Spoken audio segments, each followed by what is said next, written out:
Hello and welcome back to Let's Play Wrath of the Righteous with me, Break It Down. Let's talk to our companions, starting with Camellia. Camellia looks you over pensively, playing with a snake-shaped bone amulet that dangles from her pale neck. Noticing your glance, she flashes you a cold, barely there smile. Greetings. It seems for a moment that she wants to say something else, but the pause grows too long, and she slips back into cautious silence.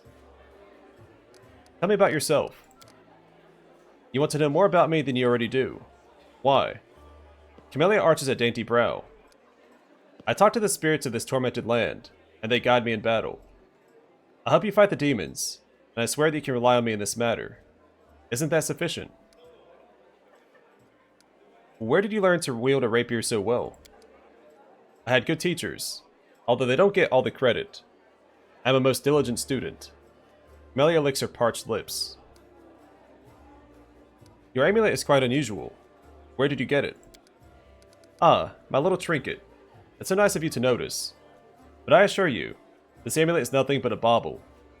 Can a lady not be drawn to beautiful, useless things? You are much more relaxed during combat. Your battle cries are uninhibited. She blushes slightly and lowers her eyes. So you've noticed. To be honest, I find it embarrassing. You see, being a shaman means having spirits of battle as my ever-present companions. In the heat of combat, they become rather, vocal. Anyway, as much as I enjoy our delightful conversations, the spirits are calling me, and I must respond. Please excuse me. Camellia turns away, watching you out of the corner of her eye. Greetings. The neat smile on Camelia's lips disappears so quickly, you must wonder if you imagined it. Your speech tells me you are of noble birth. Camellia laughs her practiced musical laugh as she watches you from under lowered lashes. You're most insightful, a fine quality to have. Camelia's laughter ends, and unspoken words hang in the silence.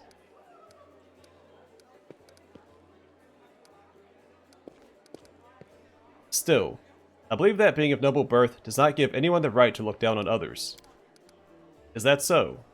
Well, thank you for sharing your opinion with me. I have to go. We'll talk later.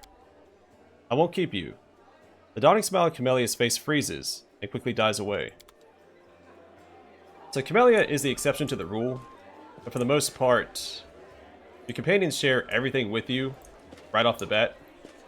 I kind of wish there was a more natural progression and you learn more about them as you did their quests. But typically after you do a companion quest, you get like one extra conversation topic with a couple lines of dialogue.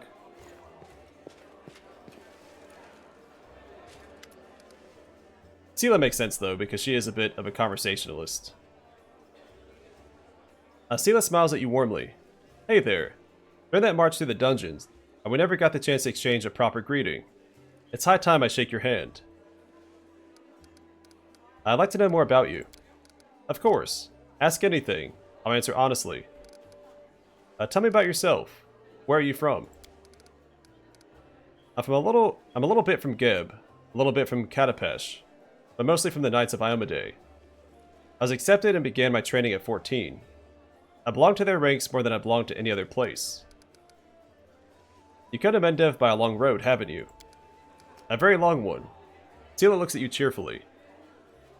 A traveler is expected to have amusing stories. Unfortunately, I have only 3 tales of any interest. I like to save them for our next feast. Otherwise, I won't have anything to show for myself when it's time to start bragging, and that just won't do. Especially since I'll win the night with my cautionary tale of a battle with chupacabras.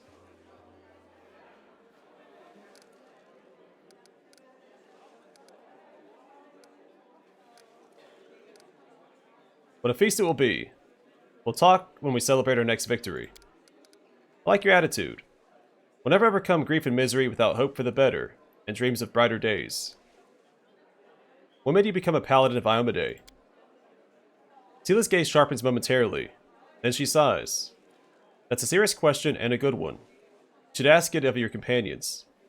But it's a long story. To start with, 12 years ago, I was nothing like the person I am now.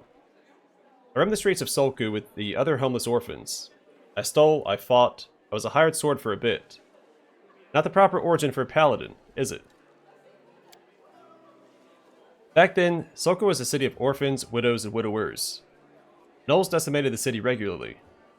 My parents were among their victims. People there heard about new deaths before they'd finished mourning their previous losses. One day, a group of Knights of Iomedae brought a glimmer of hope to the city.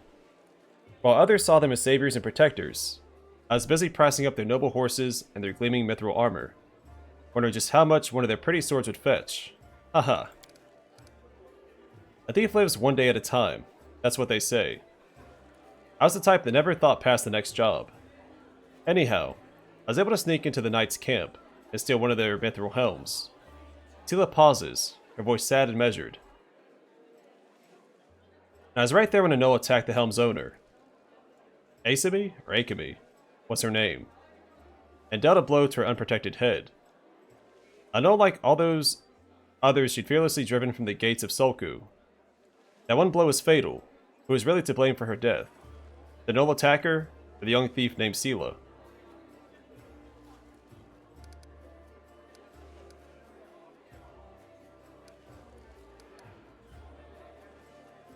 Even a seemingly small misdeed can have terrible consequences. Yes, you're right 1,000 times over. I hate to say it, I just didn't see it back then. If I had never got that lesson, my eyes would probably never have been opened. Who knows what would have happened to me if it wasn't for Asami and her bravery, and her death? Maybe the world would know Seelah as a bandit, not as a knight and protector of those in need. There's a saying I like to remember. People rarely find redemption on their own. Someone must show them the way. But you're asking what brought me into the ranks of Iomedae's warriors. We all choose the Paladin's path for our own reasons. Some are guided by nobility of spirit, some by a desire to fight injustice. I became who I am through penance and a debt unpaid. The day Asami died protecting my city, I wanted to kill myself for the terrible guilt I felt. But then I realized it wouldn't make the world any better. I decided that instead, I'd try to take her place. I'd become who she had been, and protect the innocents that she would no longer be able to protect. Now, what are the principles that Paladins of Iomedae follow? Seelah smiles. I'll tell you. I like to recite our code. Feels like I've said it 1,000 times, but it never gets old. There is strength in these words. After a pause, she begins, her voice slow and meditative. I will learn the weight of my sword. Without my heart to guide it, it is worthless. My strength is not in my sword, but in my heart. If I lose my sword, I have lost a tool. If I betray my heart, I have died. I will have faith in the Inheritor. I'll channel her strength through my body. I'll shine in her legion, and I'll not tarnish her glory through base actions. I'm the first into battle, and the last to leave it. I'll not be taken prisoner by my free will. I'll not surrender those under my command. I'll never abandon a companion. I will honor sacrifice freely given. I will guard the honor of my fellows, both thought and deed, and I will have faith in them. When in doubt, I may force my enemies to surrender, but I am responsible for their lives. I'll never refuse a challenge from an equal. I will give honor to worthy enemies and contempt to the rest. I will suffer death before dishonor. I will be temperate in my actions and moderate in my behavior. I will strive to emulate Iomedae's perfection. As a Paladin of Iomedae, I kind of wish we could have finished this for her or something. Or we get a buff for reciting this with her. And when Discari attacked Canabris, everything seemed to be lost. But the first person I met after the catastrophe was you, my sister in faith. I believe this is a sign that Iomedae watches over us. I hope that's true. Although to be honest, our mentors used to warn us against being too eager to see messages from the goddess in every little thing. Being devout is all well and good. You've got to rely on your own head. Well, thank you. I've learned everything I wanted to know. I hope I didn't bore you. Ask me something else if you like. Airbeth said your friend Janna Aldori is missing. Do you know where we should look for her? Airbeth is worried about her fighters. I understand that. I wanted to look for Janna myself, so I didn't distract you. But since you're in this too, I could use some help. Janna and I met in Canabris a few days ago, and just hit it off. We went drinking together. We went to that unforgettable celebration together too. We got separated in the crowd. We should start looking from the main square. That's where I last saw her. Seelah frowns. Jen is a good fighter, even if she is green. She couldn't have become an outdoorie otherwise. Hope that means she's alright. What do you think of what's going on in Conversing? It's complete chaos. It's lucky we're here to handle it, right? Seelah smiles brightly. Then she gives you a worried look. Does the way I talk bother you? I know I can seem blasé. Many good people and our protector Terendelev died here in Conversing. A paladin of Iomedae is expected to be properly respectful and solemn. But I prefer to face my troubles with a smile and a bit of common sense. Grief is a weapon they'll use against you. It can undermine a warrior's spirit. It's better we hold off on grief until we've driven the last demon and cultist from the city.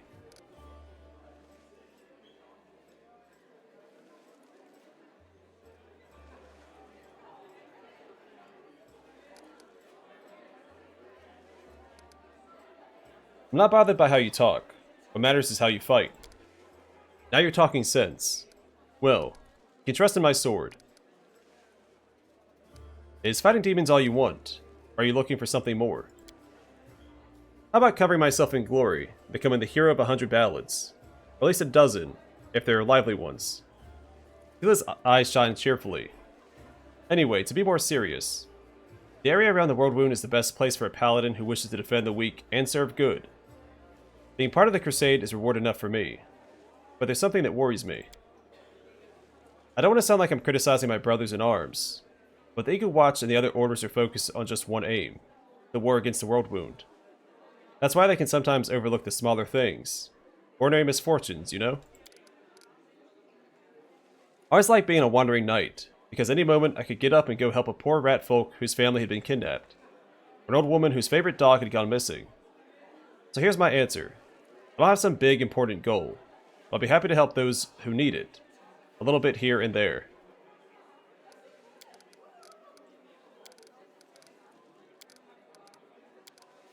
Alright, thank you for speaking with me. Until next time. Seelah smiles. See you. Good days and clear skies. What do you say?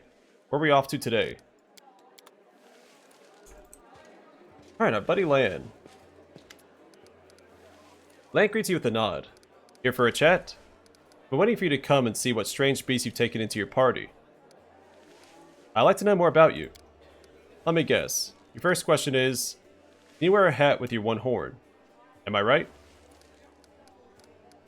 You speak common much better than the rest of your tribe.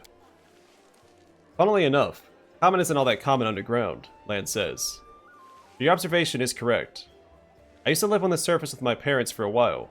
Had a chance to learn a couple things. The language, and the fact that every peasant who sees my scaly mug screams, "Demon," and runs away. I don't know if you're interested, but my mom wasn't from an underground tribe. She was a smuggler, the kind that used the dungeons of Conversing to secretly move and store goods. One time, two gangs couldn't agree on how to share a prime cut. Got into a fight, and the winners threw the losers down a hole, dead and living alike. My dad went to check if the corpses had anything useful on them, and he found a girl from the surface, barely clinging to life. An incredible feeling sparked between them. Or maybe the girl just liked men with scales and a cat nose. That might be it. One way or another, he got her back on her feet, and he later even left his home caves. She left her smuggling behind, and began an honest life together. That's a delightful story of how old land came into this world. The next chapter, however, my family and I never stayed in one place for long. We lived sometimes on the surface, sometimes underground. We couldn't find a place to call home. Living in the caves was hard on my mom, and my dad's appearance raised too many questions in Mendev. They were against the demons after all. In the end, my parents decided to stop making each other miserable, and separated. My father and I returned to our tribe. I think the peasants screaming "demon" had something to do with it. Or maybe Dad just couldn't stand life without rat tail soup. I wouldn't rule out the possibility. Did you come with me so you could see the surface again? No, that wasn't it. I just don't have much patience for certain types of creatures. Demons, I mean. They want to destroy Conversing. I'll be on the side of the people they're attacking. Lan looks away. Lan, you're my companion, and companions should trust each other. I'm counting on you to give me honest answers, not excuses. Lan looks ashamed. I guess you're right. I shouldn't have been so evasive. It's just that some things are hard to talk about. My family, for example. My birth, hell take me, turned out to be a great misfortune for my parents. All because I'm relatively healthy. I'm the best thing that can come from a marriage between a cave-dwelling mongrel and anyone from the surface. A healthy child with the right number of hands and feet. No apparent defects. No missing organs or other problems. They saw hope in me, so risked having more children. They thought it would somehow be alright. A growl edges into Lan's voice. I could have had 4 brothers. The first was born 2 years after me, and died 3 years later. He didn't have a nose. Nothing even remotely resembling one. He could only breathe through his mouth. Mom and Dad were afraid to take their eyes off him, for fear he'd choke and suffocate on something. But in the end, it was his weak heart that killed him. There was another pregnancy, and birth. I pretended I was sleeping, snuck out of my bedroom and listened under the door. All those hours. It was very strange. I never heard the newborn screaming. Mom moaning, yes. The priest praying. Then I dared to open the door a little and looked inside. The priest stood there, very pale. One of them was holding something, a small object that fit in his palm. He asked, "Do you know what this is?" The other said, "I think it's a head." Lan stops. Enough. You don't have to keep going if it hurts you. Hell no. I started to tell you, and I'll make it to the end. You want to know why I followed you to the surface? Well, here's the reason. Lan pauses, exhales, and continues in a steadier voice. It turned out that this time Mom was expecting triplets. The first of the babies was born in pieces, and the other 2 didn't live long enough to draw their first breath. About 3 weeks later, my father took me to the caves. He didn't want to leave. I could see it in his face. I think my mom and he decided it together. The curse of my people have carried since the First Crusade between them. And not to mention the 4 dead babies.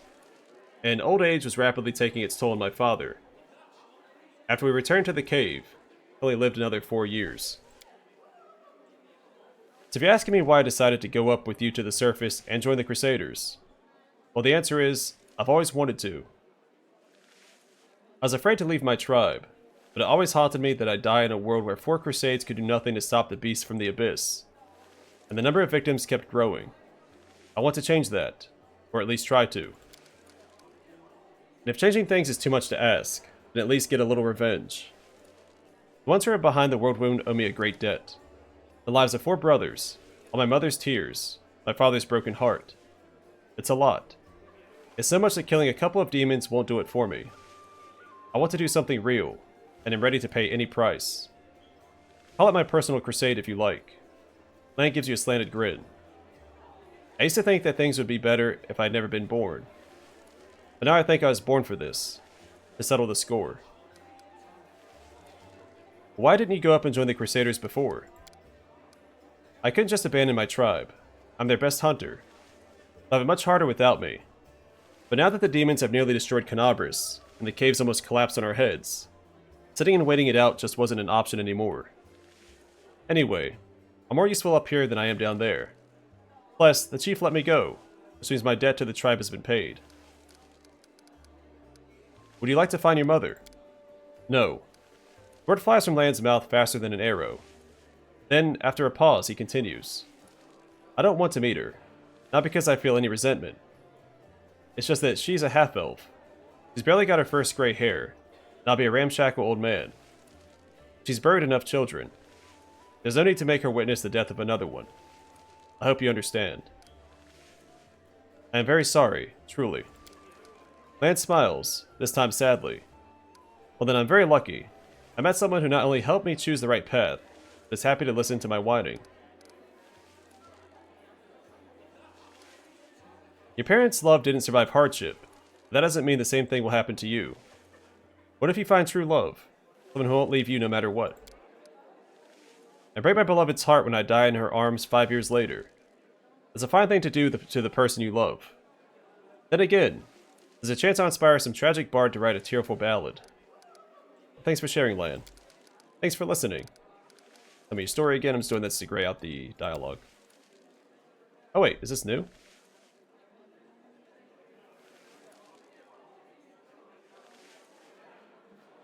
Yeah, it is different dialogue. Alright, so tell me your story again. I wish there was something worth hearing. Well, alright. My mom was a smuggler from the surface. My dad was one of the then chief scouts. After they met, they had to live on the move. Cave life was especially hard on my mom. My dad was often mistaken for a demon spy when we lived above ground. After all, Medeb is under the constant threat of invasion from the World Wound. My parents' marriage fell apart in the end. It was the constant anxiety, the inability to find a home, and mostly because of my brother's deaths. Nature itself was against their union. Or not nature, but rather the curse that my blood carries. Out of all their children, I was the only one born relatively healthy. The triplets died at birth. My younger brother lived only for 3 years. That's regular life for us. Every new generation of mongrels has new mutations, and many of them are fatal or leave you crippled. Many parents of the tribe don't name their children until they're at least 3. My mom couldn't stand it in the end, and left my father and me. She went back to normal life on the surface. I spent most of my adult life in the tribe, but I've always wanted to leave and join the Crusaders. The life of a mongrel is short. I like to spend mine doing something meaningful. To play my part in fighting the World Wound, or helping those who suffered from its evil power. That's my story. The mongrels have short lifespans, but you don't look like you're getting old or dying. How old are you? Lan chuckles. I'm as old as I look, no surprises there. But, remember Sol? He's 10 years older than me. I remember him back when he was a fearless warrior, and day by day, watched him turn into an old man. Him and my father. It happens very quickly. First you miss a shot because you don't see the target as clearly as you used to. You think it's because your eyes are tired. You tell yourself it'll get better tomorrow. Then you notice you're having trouble breathing, that climbing is harder than before. Lan clenches and unclenches his human fist. Your fingers stop bending. You have to tie your sword to your hand. You can't even put on your greaves without help. When you're washing your face in a stream, sometimes you catch sight of a gray-haired, wrinkled old man you don't recognize. And this goes on until one day, you come across a cave beast and you realize you can't outrun it. Lan takes a breath. My dad kept diaries, marking all the signs. And I saw it too. The last year, I'd help him get out of bed, help him dress, remind him to eat. Sometimes he forgot my name. I told him that we should have stayed on the surface, and he joked that dodging a goddess was behavior unworthy of a crusader. He meant Pharasma. Every morning, I wake up and check how I feel, but there are no signs yet. Even so, I know I don't have much time. I need to do something useful before I forget why I came here. I want to talk about Wendawag. Are you sure? Lan sighs. Alright. Tell me about your connection to Wendawag. My connection to Wendawag? I mean, where do I start? Lan turns the unexpressive reptile half of his face to you. We grew up together, trained together. She was the chief's daughter. She's groomed to be the best all her life, and then I came along. We were rivals. We dragged each other out of tight spots too. I've always been drawn to grand, heroic gestures, sometimes idiotic ones. Whereas Wendu liked to roam unexplored passages, finding new caves and making maps. She wanted to be a great huntress, one who'd make it through the shield maze. But instead she... Lan shakes his head. It'd be better if she died. The death of a friend is painful. Watching a friend become a shadow of their former self is unbearable. She doesn't think she's a shadow of her former self. Of course, she thinks she did everything right. Because the second she starts to doubt herself, she'll have to face the truth. Admit that she's just a cannibal that demons use as they wish. Lan's frown looks almost like a wince. She wants to get stronger and stronger, but for what? I'll never understand what drives her. Were you just friends, or were you more than that? Wow, you really don't pull punches, do you? Lan exhales loudly. There was a time when I asked myself the same question. Wendawag knew me better than anyone. She understood me better than anyone. She was my first woman. We never loved each other. Maybe I could have grown to love her, but it always seemed like she never understood what love was. Maybe she just wasn't capable of those kinds of feelings. But thanks, I found out everything I wanted to know. If you ever want to reopen any more of my old wounds, you know where to find me. So, can you wear a hat with your one horn? Sure I can, but certain designs don't suit me too well. Lance speaks in a deadly serious voice. I found out everything I wanted to know. Thank you. Sure thing. Tell me about your people. Of course. What would you like to know? What's it like, living in your caves? Oh, Lance gives you a broad smile. His smile is strange, as if it falters where his human features meet his animal ones. Imagine that in the entire world, there's only a few hundred like you. There's not an inch of fertile ground anywhere. Nowhere to grow grain for bread, or cotton and linen for cloth. Your neighbors are beasts who want to eat you, or parasites who want to infect you with their larvae, and then eat you. And it's not that bad, because you try to eat most of the things that are trying to eat you. Sometimes at the risk of getting poisoned, but sometimes with almost no risk at all. In the worst years, there's not a single living thing anywhere to be found, predator or prey. That's when you eat mushroom soup. I say 3 times a day, but there's barely enough for once every 3 days. Land shrugs. But life underground has its upsides, pun intended. There's no risk of losing the roof over your head. There's no bad weather, not counting the earthquakes, of course. Are you really the descendants of the first Crusaders? More like demon spawn, aren't we? Sad but true. Without the demons, there would be no mongrels. It's the magic of the world wound that affected our ancestors, and made their children the way we are.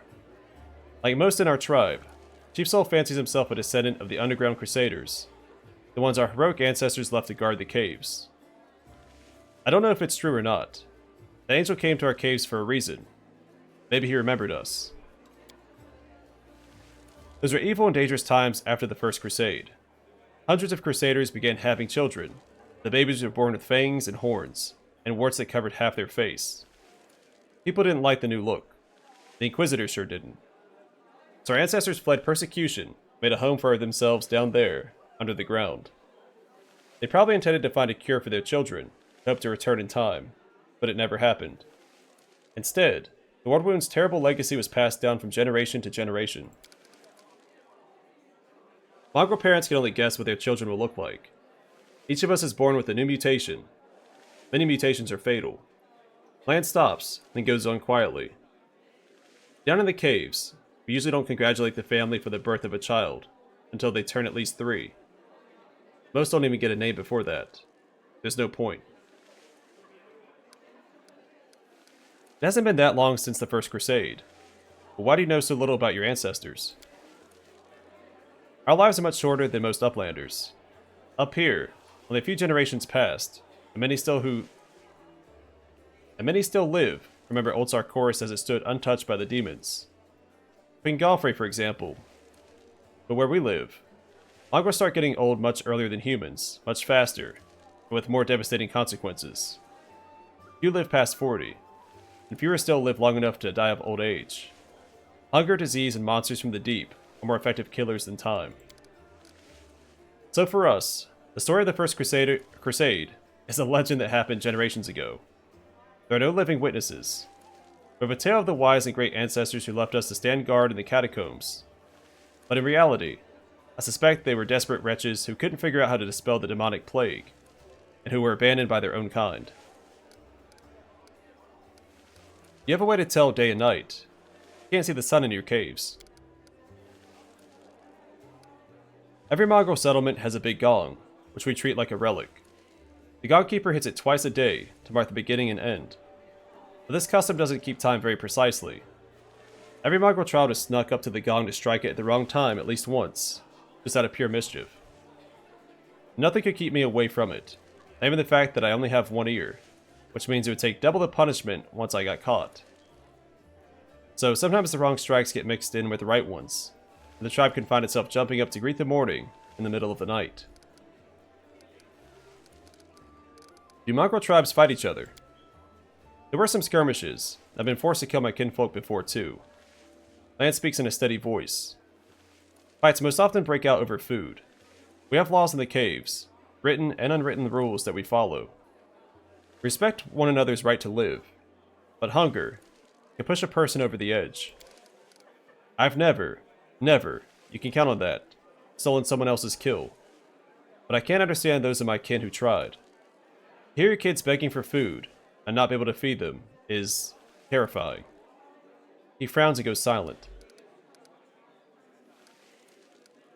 You're the only member of the Neathholm tribe to call your people mongrels. Why is that? Because all of Galarian calls us that. I don't see the point of all this hemming and hawing over what we're called. Anyone who finds it offensive, or takes issue with it, can lead the charge against the name. No one's stopping them. But personally, I'm not going to pick a fight over something as unimportant as a name. Well, thank you. I found out everything I wanted to know. It's nice to know my ramblings seem useful to somebody. What do you think of life on the surface? It must be very different from life underground. Of course. As far as living conditions, the surface is definitely a better place to be. It's easier to get good food and water, not to mention build a house, and even grow a few things. In older, well-established settlements, you don't have to deal with anything scarier than rats. Maybe foxes stealing chickens. As for the kind of lives you have, I heard a story about demon worshippers abducting a whole family and sacrificing them one by one while the others watched. But there were some brave crusader knights nearby. They killed the villains and saved everyone. And I heard another story. A young blacksmith lost his arm in a fire. Couldn't work to feed his wife and a baby. They tried their best and lived from hand to mouth, but they were still destitute. In the end, the desperate blacksmith robbed a traveler one night on the road. But there were some brave crusader knights nearby. They caught the robber and threw him in prison. Not long after, his wife smothered their baby and hanged herself. Up here, the same person can proudly say he's protecting the innocent from demons, then look the other way while the same innocent starves just because they were born into a poor family. Queen Galfrey prolongs her life with sun orchid elixirs that cost enough to feed an entire city. Back in our caves, everyone is equally poor. If one person starves, the whole tribe starves. We don't abandon our own in times of trouble. That's the power of a tribe. The laws of the surface are made so that some get everything and others get nothing. I might just be a naive fool from the caves, but I don't understand how it's possible to have so much more and share so much less. Anyway, look who I'm talking to. You must know life on the surface much better than I do.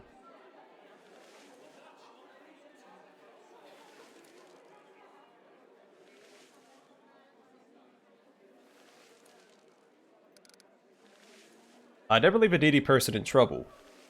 I've been given more than most, which means I'm now more able to help others. A fitting reply. I'll say my words as a reproach. I like grumbling as much as cracking jokes. Lan is obviously trying to muster a friendly smile, but it's an expression his face doesn't accommodate very naturally. You said you're prepared to risk your life to do something meaningful. What exactly did you mean? To invent a new salad and have it named after me, Lan remarks grimly. Then he sighs. Truth be told, I don't know. It'd be much easier if all I really wanted was to kill demons, and a few more demons, then more demons after that. Good honest rage and no needless brooding. I think I actually envy the warriors who can live like that. But I can't. If life's taught me anything, it's that there are no easy choices. Dying a glorious death isn't enough. Some heroes of the Crusades did that, and also saved entire settlements, erected wardstones. Their actions kept the lands of Mendev safe for decades. That's what I want. For my dumb short life to have meant something. You think I have an exaggerated opinion of myself. Some scaly freak crawls out of the caves, wants to take control of the wardstones and flaunt Iomede's banner. Any fool can charge at the front lines of the demonic armies and die there. What good will that do? I want something meaningful, you know? Even if I have to pay the highest price. Especially if I have to pay it. There are plenty of worthier people who need to survive this war, and tell everyone else what nutcases we were. Well, thank you for your answers. So long. What brings you here? I like Lan quite a bit. It's my top 3 favorite companions.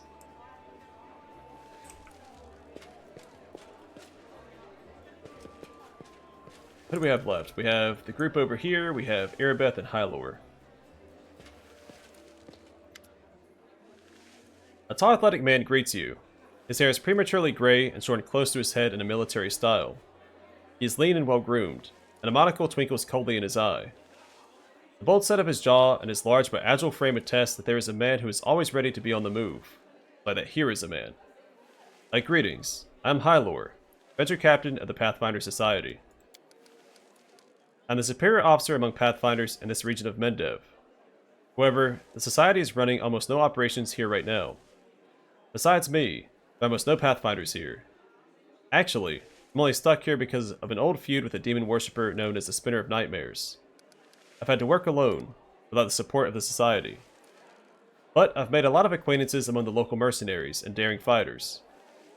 If you need any good fighters for an honest cause, talk to me. Tell me about your confrontation with the Spinner of Nightmares. It all began with a task of the Pathfinder Society. I arrived in Nerosian with my team to investigate the sudden death of a famous crusader, Baron Falren. We soon focused in on a small hospital for the wealthy, where Fallen was being treated shortly before his death. It turned out that a gang of Baphomet's cultists, calling themselves the Labyrinth of Mind, had gotten a foothold at the hospital. They were obsessed with twisting the minds of their victims, and targeted fragile people too weak to resist. The hospital was filled with perfect victims, isolated for weeks from the outside world, completely helpless. And when they returned, they were different, almost normal. But the moment they heard a certain phrase, something dark awoke in their mind, and they transformed into servants of Baphomet, ready to lie, betray, and even kill. The Labyrinth of Mind was preparing to infiltrate all the elite circles in Mendev, but Baron Falren stopped them. He was too loyal to his oath, and too resistant to their spells. He fought for his freedom until the strain broke his heart. We opened and cleaned the city of Baphomet's pit of vipers. Their den was a cradle of sin and filth. They cast spells on each other, and the loathsome fantasy stepped real from their minds into the world. They dreamt of horrible and forbidden things, and they fought like mad. We burned the place to the ground, and slaughtered everyone we could. But the leaders of the cult were able to flee, and they were set upon revenge. They abducted my daughter Lori, who served under my command in the Pathfinder Society. They left me a note full of tart insults, mockery, and sneers. From that note, I learned the name of my enemy, the Spinner of Nightmares. A few months later, I confirmed that she was the leader of the Labyrinth of Mind. My hunt had begun. I would get Lori back at any cost. Hilor grits his teeth with bulldog determination. I want to know more about you. Well, what exactly are you interested in? I am a common Pathfinder. There are many others like me. Fate and my orders brought me to this land. How did you end up here? I was working on an assignment for the Pathfinder Society, and then a demon worshipper named the Spinner of Nightmares abducted my daughter Lori. For the past 3 years, I've been trying to save her. During this time, I've become a specialist in scouting demon territory. I've even planted agents among the cultists. Truth be told, pursuing the Spinner of Nightmares, I've been acting more on behalf of Queen Galfrey than the Pathfinder Society. It's a long story. Maybe I'll tell you the rest of it sometime. Hilor frowns grimly. This Spinner of Nightmares is a true spawn of the Abyss. I fought her many times, but I've never been able to seize her by the throat. Tell me about your daughter. Hilor smiles, showing his healthy white teeth. As a girl, Lori was just an angel. We lost her mother early on. She was left to follow my example. A drifter with little idea how to talk to a 10-year-old girl. But even with such questionable parenting, Lori managed to grow into a wonderful girl. Brave, smart, beautiful, and entirely unbearable. She always argued with me about everything. When Lori was 18 and told me she was going to be a Pathfinder, all I said was, alright. I knew there was no use to try and talk her out of it. And she was a fine Pathfinder. Hilor's fist clenched with a painful sounding crack. I'll never forgive the Spinner of Nightmares for taking my girl from me. Tell me about the Pathfinder Society. The Pathfinder Society is a global organization that unites opportunists and adventurers of all kinds. We explore the world and uncover its secrets, travel, and sometimes face down threats. In times of trouble, the latter becomes our primary focus. We're driven by curiosity, and the desire to make the world a better place. And of course, some seek profit or hunger for glory. But in any case, it's hard work. They might send you anywhere on a mission. Weaklings have little place in the society. It's more for seasoned fighters. There are society lodges in many cities. The closest one is in Nerosian. They're each led by venture captains, lads like me. Grand Lodge is in Absalom, the center of the world. The Decemvirate sits there. Or sorry, it's probably Decemvirate. 10 council members. The anonymous council of our leaders. I have no more questions. If you have any questions, come to me. I need brave and experienced fighters. You can rely on my lads. You have to pay them. 4,500 is their standard rate. Now this goes up as your level goes up because you hire the mercenaries at your current level. That amount is unacceptable. I'm sorry, but the society has established universal rates to avoid competition between Pathfinders of different countries. I have to go. Good luck. Watch your back. Only trust your closest friends. The enemy is cunning and treacherous. It's good to see you. What can I do for you? Would you like to renew your forces with excellent fighters?